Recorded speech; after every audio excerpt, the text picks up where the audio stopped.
be a 5 mile run, 13 minutes.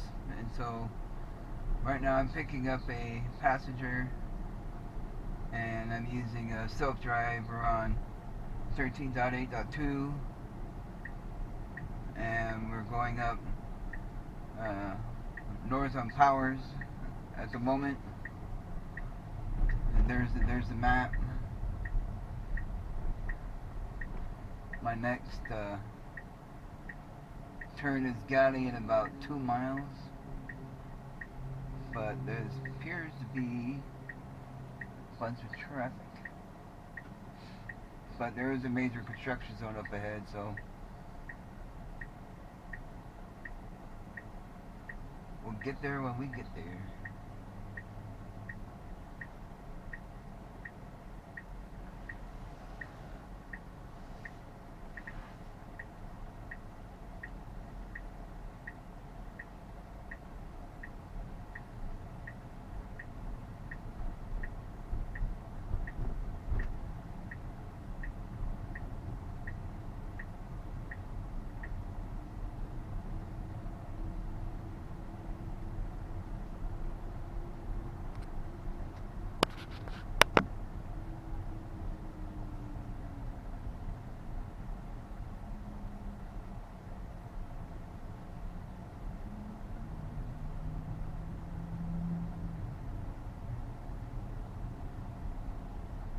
So what I'm trying to do is showcase what Robotaxi could potentially look like in the future.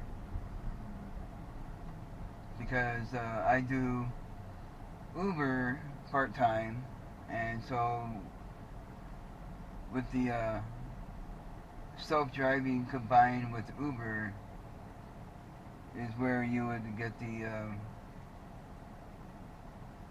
Robotaxi reference, right? Because that's their end game, if you will. And so this will be a glimpse of what it could be like. And I'm in chill mode. So there's 3 different modes: chill mode, standard, and hurry. And I'm in chill. A, because it conserves on battery, because it doesn't, speed or cut in and out of traffic too much, only when necessary, and provides a comfortable trip for the passenger. And so,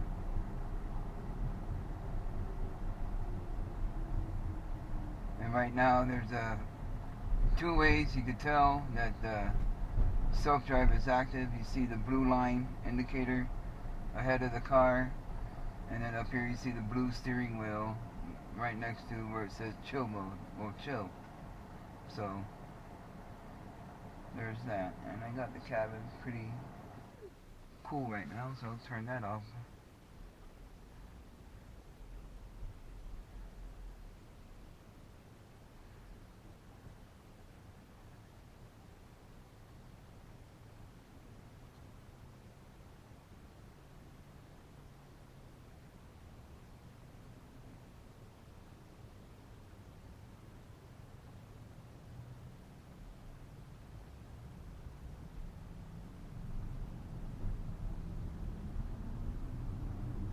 See, it should open it back up once we get past this construction zone.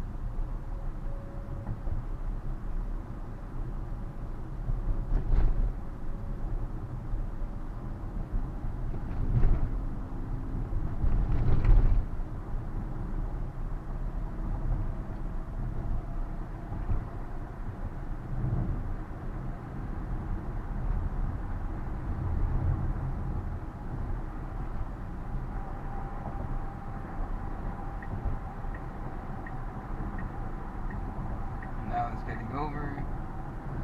We got about a mile before we have to turn.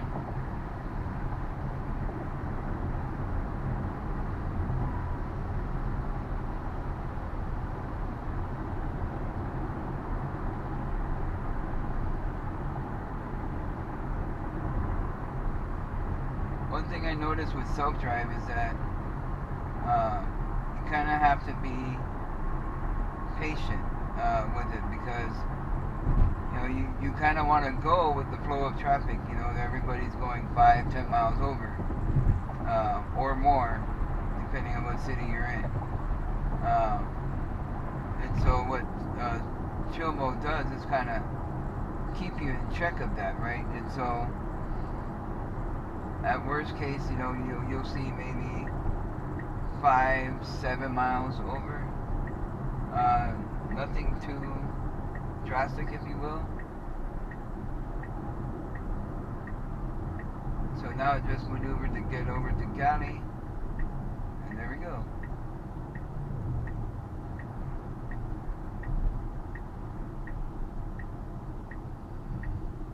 We're still about 8 minutes out.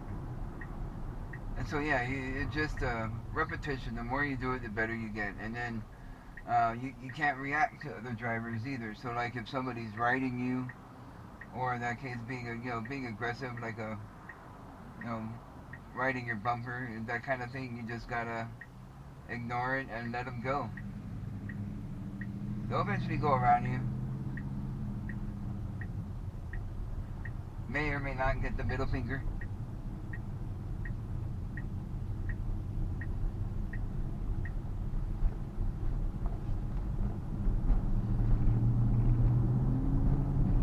Alright, next turn is in a mile. Looks like we're coming up to a construction zone.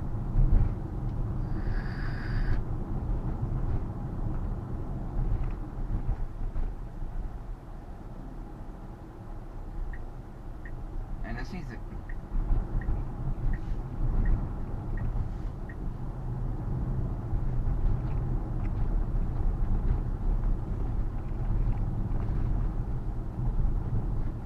Here's the thing about construction zones, at least in my city. If it's marked well, it will understand what to do. If it's not marked so well, it will then ask me to take over. And you'll get a big red steering wheel on the screen flashing, making beeping noises, asking you to take over.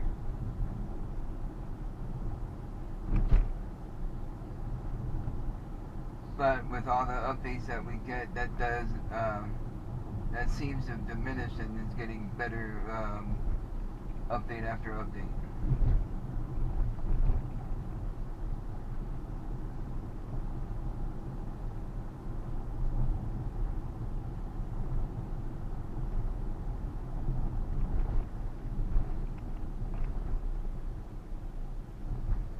In the past, if it saw that open lane, it would have cut over to that lane, thinking that it could stay in that lane. You know what I mean? So like right now, it would cut over to the left and then come back, whereas now it's just staying in the lane. No pun intended.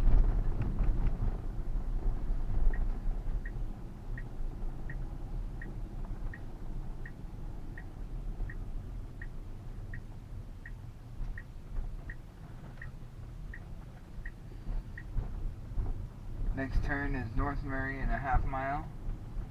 This time of day, Murray could get pretty busy, and so we'll see how it navigates that scenario.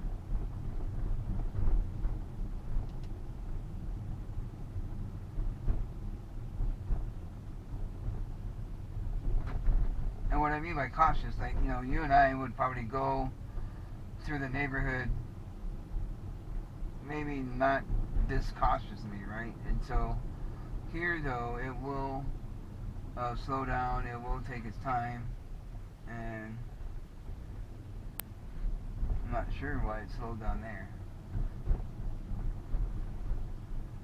I think it's because it saw the school paint on the ground. And like here, it will come to a complete stop. There is no such thing as a California roll when it comes to a stop sign.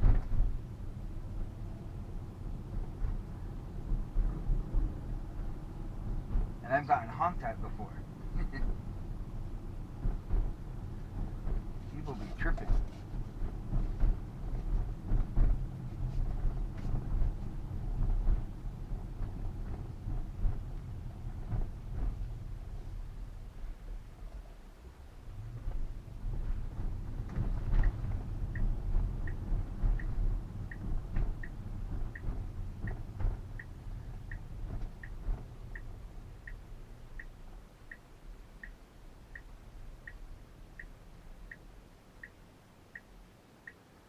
Now if it can't see the lane, it'll kind of scoot up on its own.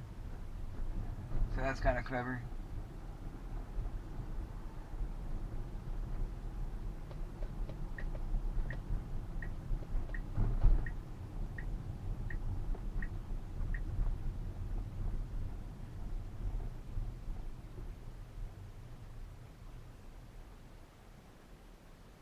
Yeah, so far so good. We'll be there less than 7/10 of a mile.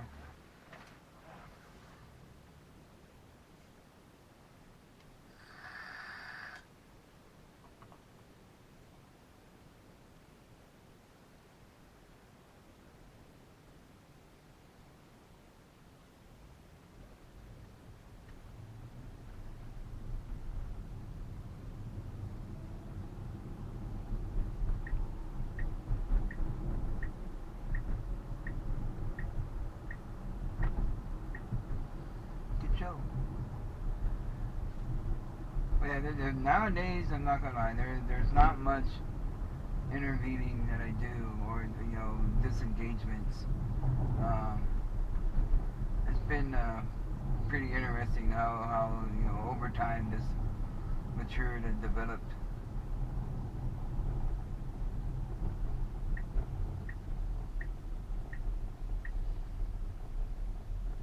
I do get that. Ghost blinking is what I call it. For whatever reason, it will turn the blinker on, and no rhyme or reason for it. And so then, especially if you got people behind you, it's confusing to that driver, and that could be, I don't know, potentially dangerous.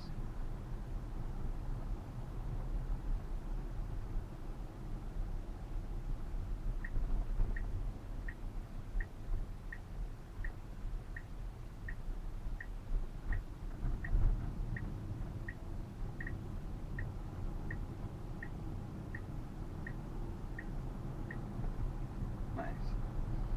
All right. Well, I won't showcase the address, but we're virtually here, um, and so please like and subscribe for more content. I will try and do more as I go out more and showcase what self-driving can do in Colorado Springs.